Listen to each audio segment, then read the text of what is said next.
ជ្រះចេះប្រសពម៉ាសាក្រមុំកប់ចំការពូកែរាំងទាំងភ្ញៀវក្រមុំភុំស្វាយផ្អែមសុំចង់កែរៀងរាវក្រមុំខ្វែងទាវបងស្រឡាញ់មានស្លូត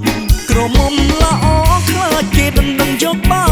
ត់ក្រមុំស្អាតស្អាតខ្លាចដណ្ដឹងមិនតន់ខ្ញុំចង់បានប្រពន្ធការឲ្យផ្អើលភូមិម្ដងផឹកទឹកដូងខ្លែងសាច់ក្រងគោអាំងមានកម្លាំងដើរសួររកផ្ទះពើតាំងពីព្រឹករហូតដល់ថ្ងៃក្តៅក្រមុំស្រុកក្រៅដូចមិនត្រូវចិត្តមកអខ្លាំងណាស់ដល់ផ្ទះខ្ញុំស្រែកហៅឃើញឆ្កែពៅព្រុសនៅមាត់របងឆ្កែអូនកាចដេញទ្របាក់ជើងបងអូយជួយផងបងរត់ឡើងហុយដីអស់អោនាងស្រីជួយនិយាយឲ្យផងប្រាប់ពុកម៉ែអូនថាផុតចូលឆ្នាំថ្មីបងនាំចាស់ទុំបំណងចង់ចូលស្ដី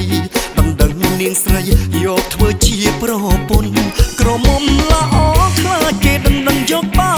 ត់ក្រមុំស្អាតស្អាតខ្លាចដណ្ដឹងមិនតន់ខ្ញុំចង់បានប្រពន្ធការឲ្យផ្អើលភូមិម្ដង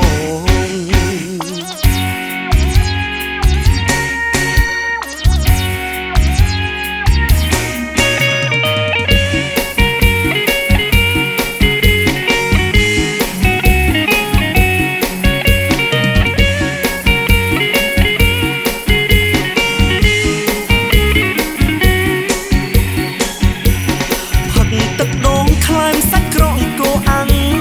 មានកម្លាំងដើរសួររកផ្ទះពើតាំងពីព្រឹករហូតដល់ថ្ងៃក្តៅក្រមុំស្រុកក្រៅដូចមិនត្រូវចិត្តមកអខ្លាំងណាស់ដល់ផ្ទះខ្ញុំស្រែកហៅឃើញឆ្កែពៅព្រុសនៅមាត់របងឆ្កែអូនកាចដេញទ្របាក់ជើងបងអូយជួយផងបងរត់ឡើងហុយ